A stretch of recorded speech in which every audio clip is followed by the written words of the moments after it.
Hello, friends, and welcome to 2% the podcast. Today, we're talking all about interactive email as I'm joined by Akshaya Dinesh, the CEO and founder of Spellbound. In this episode, we talk all about how some leading D2C brands like Hexclad, Feastables, and Dr. Squatch are leveraging interactive email to gamify their emails, to dramatically improve click-through rates, to improve SMS opt-ins by as much as 30%. Talk about some other clever use cases for subscription management, and really how interactive email is just transforming how consumers interact with brands. We also even chat about the future state of a potential interactive SMS channel and what you should be thinking about it potentially preparing for as we progress through the 2020s.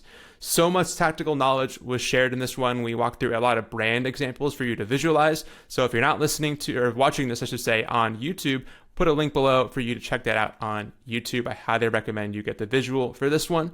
And lastly, I would like to thank this show's sponsor, as always, Caro, the #1 collaborative commerce platform for D2C's best brands.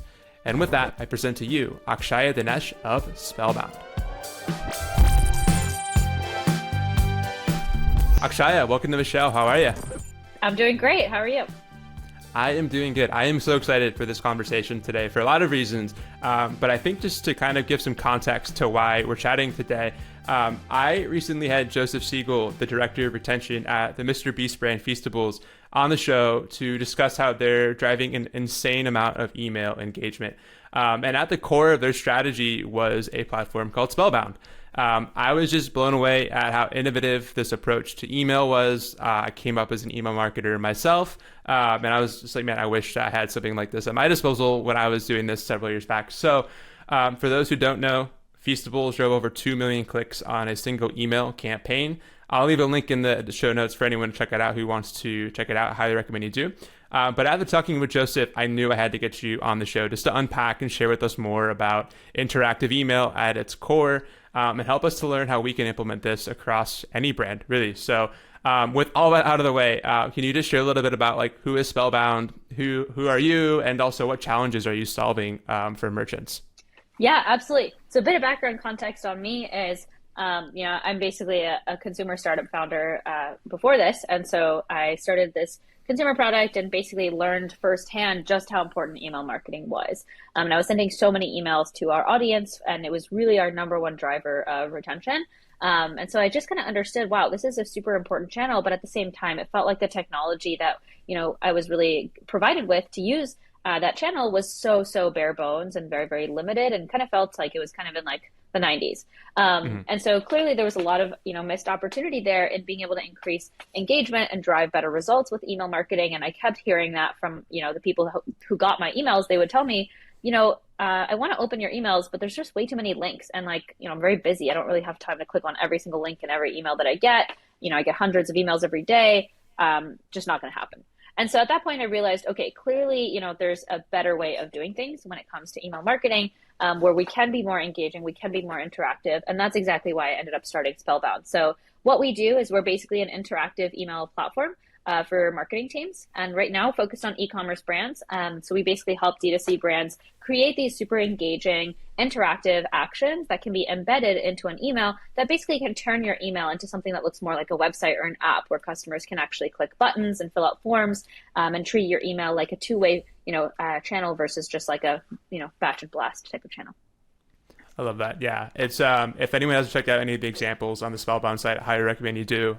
There's so many cool examples of just what it looks like in the flesh. And I know we're going to walk through some today.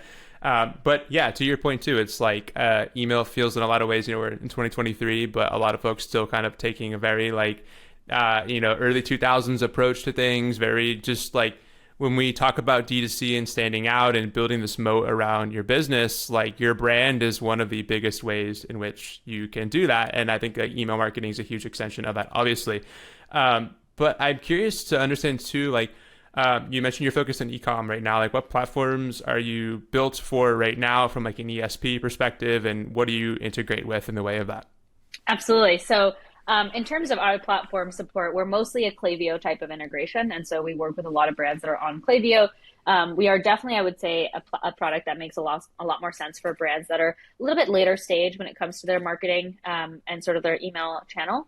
I would say we're definitely not the kind of like the first thing that you're going to do when you think about email marketing and setting that up for your brand. You still have all your email automation, setting up an abandoned cart, getting into a cadence of campaigns. You probably want to figure out whether you want to work with an agency or do it in-house. There's a lot of other things that I would say are kind of like the fundamentals of email marketing. And where we really live is kind of like this optimization layer, or like kind of a next generation of email marketing. Like once you have all those basics and those fundamentals, and then you start to get to the point of like, okay, we've been doing this for a few months. We're realizing engagement's not so great anymore. We want to figure out how to actually make this a super valuable, super engaging channel. And that's kind of where we come in. So I would say that definitely kind of puts us in the category of slightly bigger brands. But we definitely do work mostly with brands that are on Klaviyo, hopefully with more ESP integrations to come in the future. Awesome. Okay, so that's good to know. Yeah, so definitely we're talking a little bit more, you're a little bit more along in your email strategy, looking to level things up a little bit. But again, tons of room, I think, for like folks to, even if they're not quite ready to do this, to think about this and how this might, build towards, I think, your future email strategy as well. Can we talk a little bit about interactive like components that you guys offer? Like what are some of the things that you're powering within this experience? Absolutely. So we have a ton of different types of interactive components. We actually call them interactive widgets. So we have 4 major categories of these widgets, and then I'll kind of go over each category and also talk about like some examples of brands that are using them and types of results that they're seeing. So the first category of interactive widget is gamification, and that essentially helps brands create very gamified, unique, and engaging experiences for customers to engage with something that they're trying to, whether it's an incentive, a discount, coupon code, holiday sale, promotion, all that kind of stuff, making that less boring than your classic, hey, everyone, here's 10% off your next purchase, use our coupon. Customers are getting hundreds of that kind of email every week. And so how do you really stand out? And that's where gamification comes in. And I would say, especially to your point about the Feastables kind of strategy, because they have such a unique and innovative, fun brand experience already, the gamification does really, really great wonders for them. And so types of things that you can do are like trivia games, guessing games, scratch off games, spin the wheels. They've done a bunch of these like really creative, like, click a bunch of times and like kind of like enter to win something. So there's a bunch of different types, like even like flip over the card if you have like a bunch of things and one card has a discount, the others don't. So a bunch of different types of unique ways to do it. Really, the idea is, it plays upon this like psychology principle of like, when somebody actually does some work to receive a reward, they're way more likely to think that that's a high value reward, and they're more likely to go ahead and use it. Versus if you just give everyone the same discount code, it doesn't really make them feel very special, and so they just think, okay, you know what, it's not that big of a deal. So that's kind of the gamification piece. The next type of interactive widget that we offer is SMS signups. And this one is really huge for a lot of the brands that we talk to, where they basically have way more email contacts than SMS contacts. And so big pain point for them is, how do we get more people who are subscribed to email to also subscribe to SMS? And so we work with brands like Dr. Squatch to basically help bridge that gap by offering a really simple and seamless way in an email to have someone enter their phone number and click subscribe to opt in. And so no more landing page, no more having to leave your email to actually subscribe. And that integrates with all the popular SMS platforms to make that integration super seamless. And so in the Dr. Squatch case, they're seeing as much as a 30% lift on the number of SMS subscribers that come in using the interactive widget versus using a static or regular landing page. The next type of interactive widget that we offer is interactive reviews. And so a huge pain point is, for brands that have a ton of people going to their website, they want to make sure that there's a ton of really great customer testimonials and positive feedback that they can put on the reviews section to make sure that customers actually are interested in buying that product. And unfortunately, current emails are, most of those, reviews platforms, they still just send a very boring and simple email that's like, hey, tell us what you thought. And then it's like, it looks like 5 stars, but then when you click on one of the stars, it takes you out of the email client and into another page. And you're like, oh, damn it, I have to go through this again. And so instead, we make that fully seamless and embedded in the email. And last thing here, before we move on, is the fourth type of interactive widget is actually smart surveys and quizzes and these really, really complex forms that we can now build out. And so we can actually do things like, basically, you've probably seen this as a pretty common marketing strategy that a ton of brands do, is have a quiz on their website, right? So they basically ask customers a bunch of questions like, hey, what's your skin type? And what are some of your symptoms, or what are you looking for from our store? And then ask those questions to give them really personalized and tailored product recommendations. However, there's also people who come in through your pop-up. And so not everyone might see that quiz on your website. And if they don't see it, maybe there's actually a lower conversion rate or lower likelihood that they're going to find the product that they need. And so now we can do a lot of that type of stuff in your email. So in a welcome series, asking customers to tell you their preferences, because now you can also use that zero-party data to segment and personalize the entire email experience based on what that person is looking for. So tons of opportunities there, understanding things like maybe even for replenishment, like if a customer purchased a first time and they didn't purchase a second time, let's figure out why and ask them like, hey, what's going to get you to purchase your second order? Is it because you have too much product, or is it because you want a subscription, or maybe it was too expensive? And then using that to tailor the offers and incentives we can give them to actually subscribe. So tons of things there. But yeah, I'll pause. Love all of that. Wow, so much good stuff to unpack. I think like just to comment on the quizzes alone already right there, like it's so like valuable to be able to then use that as an interactive component in the email, because it's like you think about it, someone lands on the site, your quiz, even if it's like the main thing, like how many people are going to interact with that piece of it, maybe they have to click on a page. So like you look at GA and the breakout, I'm sure like a small percentage of your traffic is going to be able to go take that quiz. But so much of the strategy, a lot of what you see now is like, well, the quiz informs all of our personalization, all of our zero-party data collection. You're only getting a small piece of the pie. So it's just like a no-brainer in that respect alone to even, you do the math from the email open rates, all the engagement. Yeah, it's you've sold me on that. That's amazing. I guess one of the questions I had of that to follow up is on the SMS collection side of it. You mentioned with was it Dr. Squatch on the collection? Yeah, Dr. Squatch. Yeah. So with that, I mean, that's like a native, they're typing their phone number in that email. There's no like a PostScript landing page or whatever like would go next. So that's collecting, correct?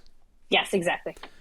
That's super slick. And then I guess my last question on that too would be just like something I thought of as this as well is this native across mobile and desktop? Like how's that experience? Does it differ at all between either of those device types? No, all of our interactive widgets are responsive, so they will work on mobile and desktop, and they work on the vast majority of email clients.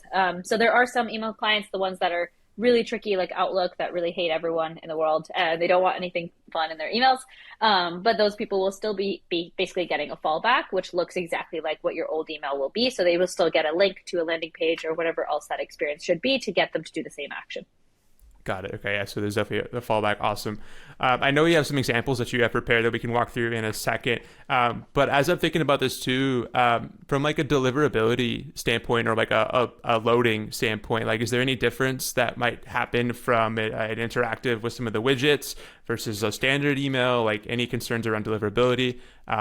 What can you say around that? Yeah, it's a good question. I would say from a deliverability perspective, it is kind of a hack to send a bunch of really engaging emails, because if you think about deliverability, like email clients are really thinking about, are people engaged in the emails that this brand is sending people? Are they opening it a bunch of times? Are they spending a lot of time in that email? Are they clicking a bunch of times? And so if you can hack basically interactive emails to increase all of those different engagement metrics and get email clients to believe that these emails are highly, highly engaging, that should really only help improve your deliverability. But it's definitely something that we love to keep a very close eye on with all of our brands. And we work very, very closely with most of our brands, which is why we kind of are, still in this, like, I would say, like, not necessarily stealth mode, but we're definitely very selective with the brands that we take on and onboard, because we like to spend a lot of time with them, really making sure that all those things are put together in the correct ways. Totally. Yeah. On the creative side of things, like you mentioned, like some of the engaging elements, is that stuff that the brand is still providing from the creative standpoint? Do you guys have like within these widgets, like things that are just easily drag and drop? Like how does that kind of all come together from a creative standpoint? Yeah, it's a great question. So I'd say it's probably a combination of both. So we do have a drag and drop element where, brands can build really simple emails within the drag and drop builder. But if they would like to customize it and make it really like, closer to the look and feel of their website, they absolutely have that option. And so most of our brands will actually come to us with some amount of creative. It may not necessarily be just the interactive widget, it might be areas around the widget or specific preferences that they have around the look and feel. And then, it'll all kind of come together. Amazing. Yeah, that's awesome.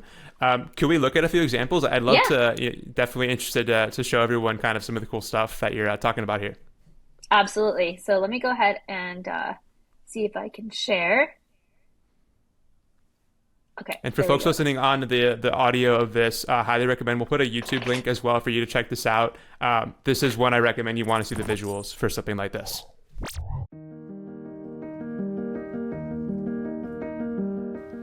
Welcome to Caro, where the world's top brands and creators come together to sell each other's products through cross-store selling. You can join Caro as an online retailer, product supplier, or both. As a retailer or creator, you can sell other amazing products on your online store, allowing you to quickly expand your catalog and increase your average order value, all without the upfront costs of investment in new inventory. You simply sell more product and collect a profit. As a supplier, Caro opens up an entirely new sales channel, making your products available to be sold on thousands of other top brands and top creators' stores. Orders are sent right to their Shopify order queue, making fulfillment super easy.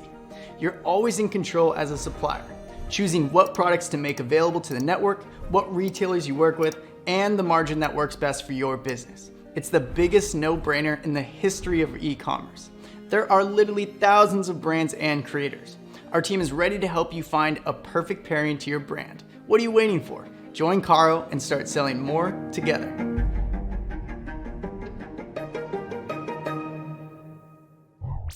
Okay, can you see what I'm sharing? Yes. Amazing. Okay, so here's first example of our SMS signup widget. So basically this is an integration with the SMS marketing platform, in this case Attentive. And for Hexclad, they basically use this as a way to collect more SMS signups before an upcoming product launch. So this is a really common strategy we see with brands that do a lot of drops, is basically doing kind of like an early access teaser email. Second example here is our gamification widget. And so this is a Feastables email. They've done a bunch of these and have had a ton of success with it, but it's super slick and really kind of engaging a way to get people to basically find a discount code that's hidden behind a bunch of briefcases. And of course, this is highly, highly custom and kind of branded to Feastables. And so we will always try to find ways to make it really, really tailored to the brand. Here's another SMS example with Dr. Squatch. So just making it super duper easy for people to opt in to SMS here. And yeah, that's that. Amazing. Those are all super cool. I think it really displays you're not disrupting. I always talk about this idea of a dead end experience, and how and Joseph and I were talking about this, that post-click experience of what someone gets, to be able to engage them there. The SMS collection right there, it's just super clear. It's an easy ask. It looks great. And it's native to the platform they're already just engaging with you on. It removes that step of friction that I'm sure, I don't know if there's any data that you might be able to share around the SMS opt-in, for example, but I'd imagine opt-in rate has to go up on something like that, where it's just right there in front of you. There's no second step for them to take, I would suppose. Yeah, exactly. And I think the way that we think of it is for the people that see your emails who are the super fans, they absolutely love everything about the brand, and they're going to click every link and they have to engage.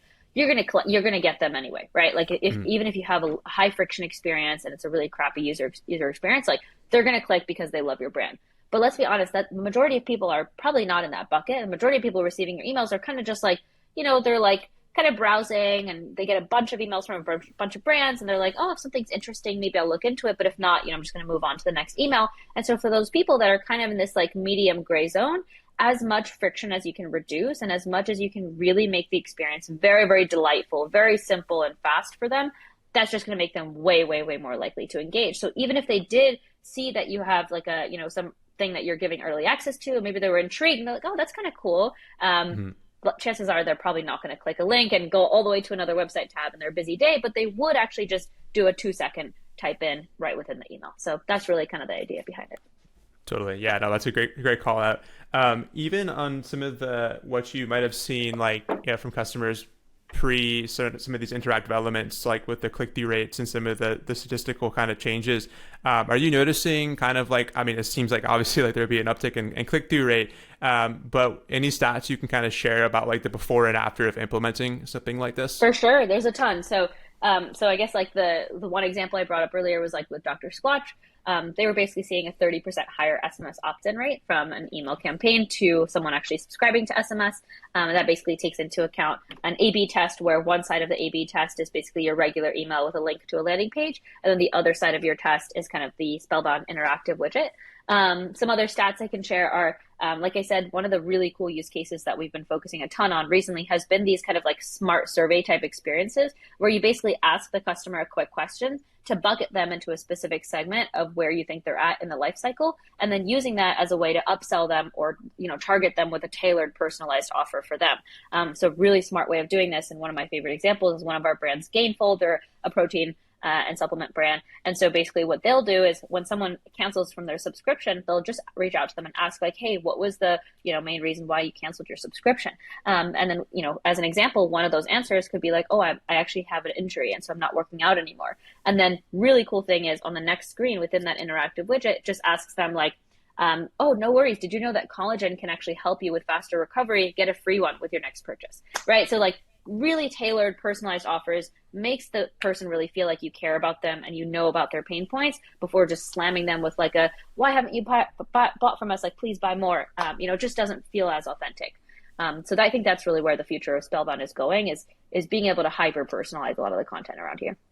Totally. And that's the theme across the board in e-com right now. Like, it's a buzzword, I know, personalization, but this is to me like real examples of how it actually comes together in the flesh.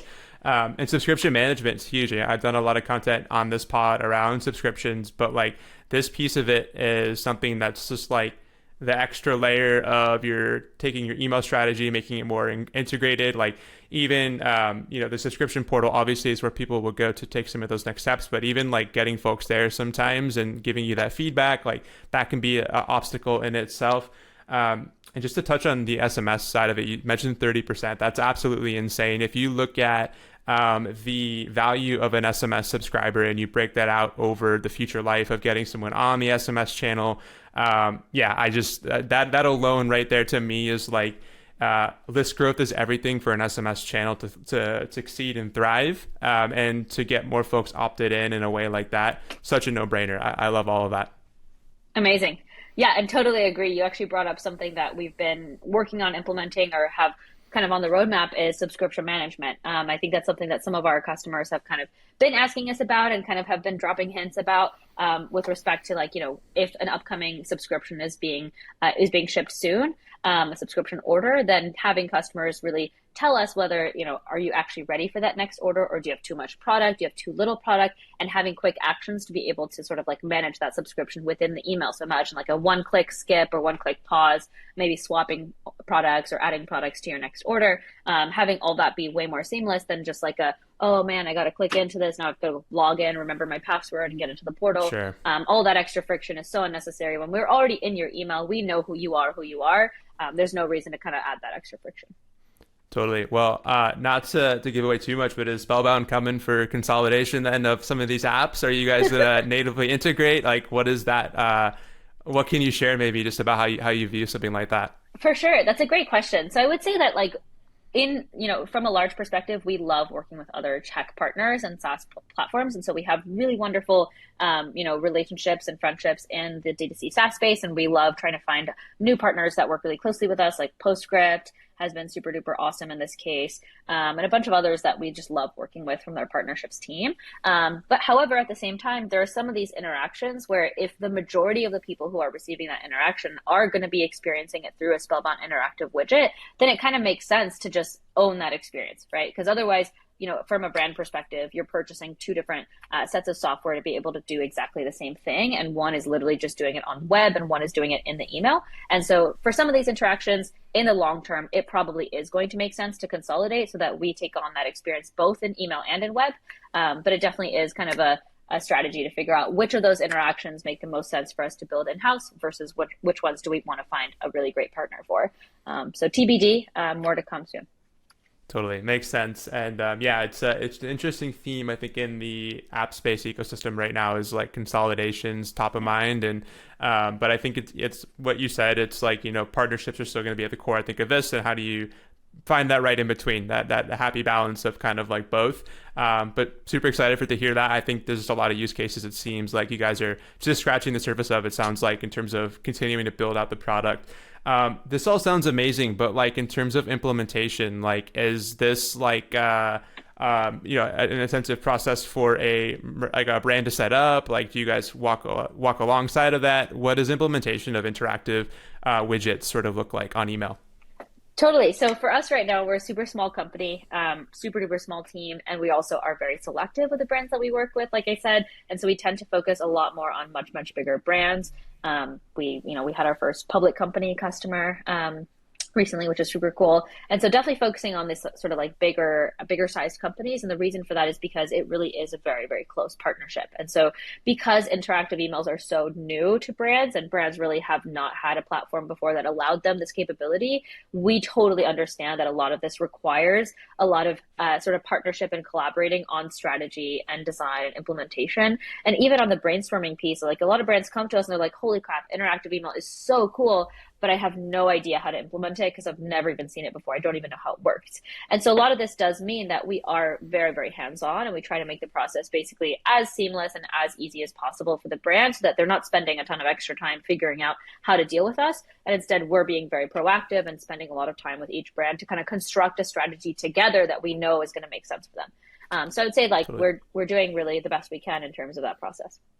Yeah, no, I totally hear you. We're in a similar boat at Caro. It was kind of some of that stuff as well. So I think but it's exciting to hear, I think, and congrats on the first public company getting to work with that.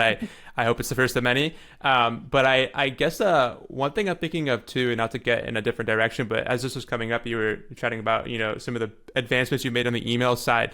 When I was at Attentive, we had a product meeting kind of like offsite about the future of like SMS and like how it might one day become more of an interactive channel than it is today, and like the idea of like a portal in which you can engage with a brand across so many different things, but it's like a personalized, like I'll pick on iMessage experience of all the things. I don't know if this is like totally outside of like Spellbound's domain and maybe don't have thoughts around this, but like, do you see a world in which one day SMS might be more interactive with at maybe some of the themes of what you guys are building here with email and the interactive components that you're starting to kind of evolve on? 1,000%. I think the future is every channel needs to be interactive. The same way that mobile apps are huge because people, have an iPhone and they just, using websites on mobile was too much friction. And so people opted for more of a native experience. That exact same kind of phenomenon is going to happen for every channel, where the more native the experience can be, the less clicks that it requires, the more likely that you're going to engage that consumer. And so I think this is going to be a trend that we see across as many channels as possible. And we kind of already are seeing it.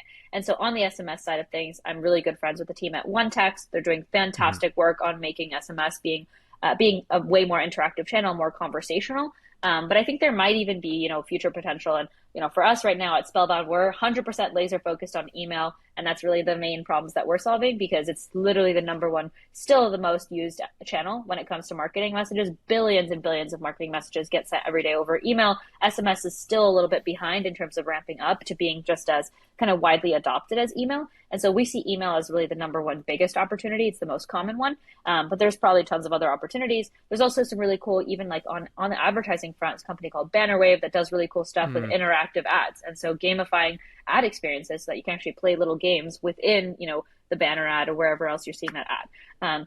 So I think there's totally other, comparisons of other products that are going to be doing this for other channels. For us, email is the number one focus. Totally. Yeah. Great call outs. And I think, you look at like where the opportunities, of course, billions and billions of emails getting sent out every day. It's like makes total sense. I think for SMS, it's so early in its evolution as a channel. Like I still feel like it's early innings for that. So I think it's interesting to see as, a lot of like what's evolved with SMS now, like it's not so much of like, I think I might do it like in a few months. Everyone's doing SMS marketing now. And so I think like as the consumer kind of wave catches up to the brand side, I think like the evolution seems logical at that there will be more gamification, some of this more interactive components as things progress. But anyway, I digress. I could geek out about SMS for eons. But to come back just real quick to like one last question I have around interactive components is what's the right balance between like interactive email and more, I guess, like I don't know if I'll call them like just conventional static emails, for example. Like what is that right balance we should be thinking about between the two? Absolutely. So there absolutely is a balance. And I think there are certain types of interactions that are just unfortunately too heavy and too complicated to be able to put into a tiny email. Like if you think about email, it's a really, really small surface area of space. Like emails, especially on mobile, they're really, really narrow. You don't get a lot of content. And the downside about email versus a website is that customers are not used to scrolling down to the bottom of emails versus on websites. Usually when you go to a website, obviously top of fold content is really, really important, obviously across every channel. But on web, at least, people are way more used to scrolling down and actually, seeing more of a web page before they churn and go on to the next thing. Versus in email, Gmail, and all these email apps have made it so easy for you to swipe left and right and just go quickly right in between each email. So maybe they're really only spending like 3 or 4 seconds looking at your email to decide whether it's worth their time, if they should continue scrolling or if they should click and leave versus swiping on to the next one. And so I do think there are some kind of, ways to distinguish like how I would think about interactions that should be within the email versus should take someone to a website. And the way I would think about it is really like, okay, if the interaction is really short and really easy and something that that customers already want to take and doesn't have a super long kind of consideration time, that's something that can be a really great candidate for an interactive widget in an email. If it is something that's a little bit more heavy and requires the customer to think a little bit more, like for example, let's say somebody has never purchased a product from your brand, and you want them to purchase a product for the very first time. If you send them an email with this like massive like shopping cart looking thing of like, here's like 5 products from our store, you can add to cart, you can enter credit card, you can check out, all that kind of stuff. In our experience, that actually does not convert very well.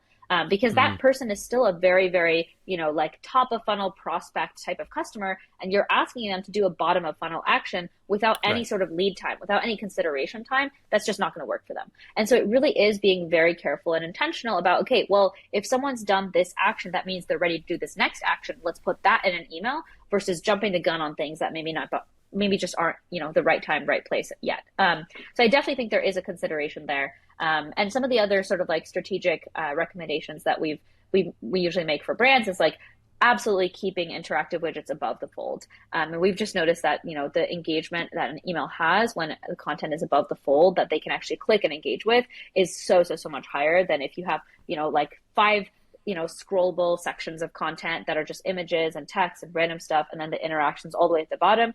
It's way less likely that someone's going to look at that and actually do anything with it. And then all the kind of common marketing principles also apply. Like if you have an interactive widget and then you have a CTA button that links to a landing page right above it, you're going to have that weird, decision paralysis moment where a consumer doesn't know which thing to focus on because there's competing CTAs. And so really making it clear that if you're going to use an interactive widget, it better be the main CTA. If you have some other CTA that's more important, like getting people to your blog or getting people to, like go to a certain product page on your website, then maybe it's not the best fit for an interactive widget. So I would say those are some of the considerations I would keep in mind. Totally. Lots of good things to think about there. And I think it's, it's core, like still fundamental email best practices of thinking about placement, design, intent, where they are in the funnel, all the things that you mentioned, like super important to consider. And I love what you said too about, prioritizing still top of fold at the end of the day. Like, we have this attention span shrinkage kind of epidemic happening within consumer behavior. And so like it's still something to consider and think about, making that decision easy for the consumer to just know there's one focal point. It's like design best practices at the end of the day there as well. Well, this has been amazing to talk about this. I mean, so much good stuff. I honestly think anyone considering this should go check out what Spellbound is doing. Go check out some of the examples. I think listen to the Feastables episode too if you want a little bit more insight into some of the specific campaigns. But I think to kind of wrap things up here, like what's next for you guys? You mentioned some of the focuses, but like over the next 6 to 12 months, like what's coming up for Spellbound? Are you guys going to get out of this kind of stealth mode, you think, by then? Or is it sort of like still continuing to build and kind of grow the company with that same approach? I think so. I think we're probably like ready to kind of come out of our shell a little bit. So, doing this podcast, doing a couple others and starting to actually like, make our name a little bit more out there in the D2C space and, having a bigger presence at a lot of these events and things. Also super duper excited for Q4 this year. This is going to be like really our first big Q4. So, going into it super well prepared, having a ton of really awesome ways to implement Spellbound for all of our brands and having, that be a catalyst for onboarding a bunch of new brands and getting them started with an amazing Q4 with amazing interactive emails. I would say that's probably the focus for the next 6 months. And then 6 to 12 months is really just going to be like, how do we scale up all the things that we're doing now, as that we, like you said, come out of our little shell a little bit, work with more brands, open things up a bit more, and put more about what we're doing out there in the world. Totally. Well, it's all exciting stuff ahead for you guys. Sounds like, and I'm really excited. The email marketer inside of me, like I said, wishes I had this at my disposal many years back. Well, this has been a blast to chat with you, Akshaya. I'd love to, before we wrap up, play a little bit of D2C Rapid Fire with you, ask you a couple questions. I'll give you 2 minutes on the clock. Jess at Feastables holds the record still, I think, at 6. I'm so bad. I should keep tabs on this. That's my bad on not having the scoreboard up, but I believe she holds the record. So if you're cool with it, I'm going to put 2 minutes on the clock. We'll try to get through as many questions as we can, and we'll see what happens. Does that sound like a plan? Okay, sounds good. Okay, cool. All right, on the 1, 2, and start. Who is a must follow on D2C Twitter or LinkedIn that not enough people are following right now? I still think Joseph. More people need to be following him. Joseph's the man. I couldn't agree more. What is the best educational resource around right now for ecom? Oh, one thing I actually really look up to is the Postscript blog. Love their blog. They have so many amazing SMS strategies. Absolutely a banger for anyone doing SMS marketing. Yeah, shout out to Laura, Mike, all the whole marketing team at Postscript. They are the best. What's one of the best use cases that you've seen with AI for e-commerce? Definitely AI for customer support. I know Lisa over at Sienna is doing amazing stuff with AI for customer support, and I think that's going to be a game changer for everyone. If you could have one gigantic billboard anywhere with anything on it, metaphorically speaking, to get a message out to everyone in the world about interactive email, what would it be and why? I would have no words. I would just put an email example right on that billboard, play the video on loop. Nice. Love it. Give me 2 brands on the D2C side that you think should form a partnership or collaboration. Oh man, that's actually a really, really tough one. I'm gonna have to pass on that one. I need more time to think. Okay, that's -1. Best interactive email moment that you've ever had as a consumer?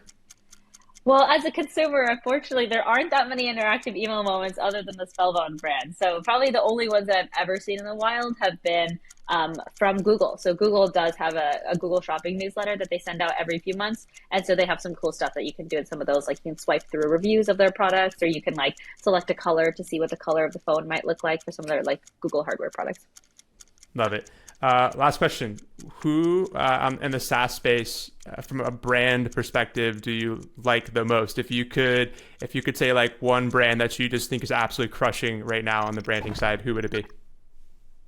Probably Triple Whale. I think they've just done such a fantastic job of being everywhere at every conference, every event. Love their kind of marketing, and clearly it's worked really well for them.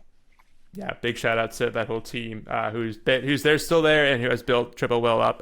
Just such a good team over there, and definitely inspo, I think, for anyone in the D2C or SaaS space.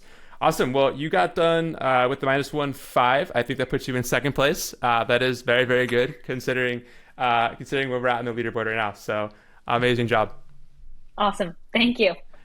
Cool. Well, this has been a blast. Akshaya, thank you so much for coming on, chatting with us about interactive email. We'll put links for everyone to check out all the stuff that we mentioned here. But as a final kind of wrapping up of things, where should folks go to get in touch with you, the Spellbound team? Like, give us just a final send off there for where to head to. Totally. So for Spellbound stuff, head over to spellbound.io. You can book a demo there. You can see a little bit more of the email examples. We're still a little quiet, so best way is really going to be to get in touch with us personally. So I'm on Twitter. My name's Akshaya Dinesh 19 on Twitter, or Akshaya at spellbound.io. Just feel free to email me directly. Perfect. We'll put all that in the show notes. But thanks again for chatting with us. Really, really enjoyed this conversation.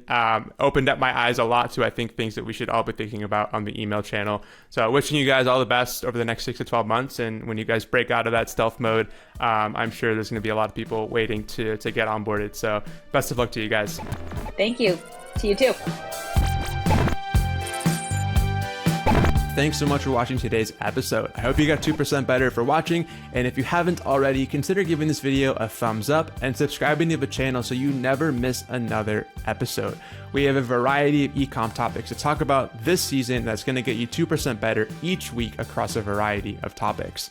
Also, if you want exclusive content not covered in these episodes that's super tactical, head over to getcaro.com/podcast. You'll find full episode recaps, transcripts, and so much more content that we don't have time to cover in these episodes. Lastly, if you want to continue on the journey right now, I encourage you to do so. I will link to another episode right here. You can take advantage of that. Click just right there, and that'll take you to that episode. And with that, I'll see you next week on 2% the podcast.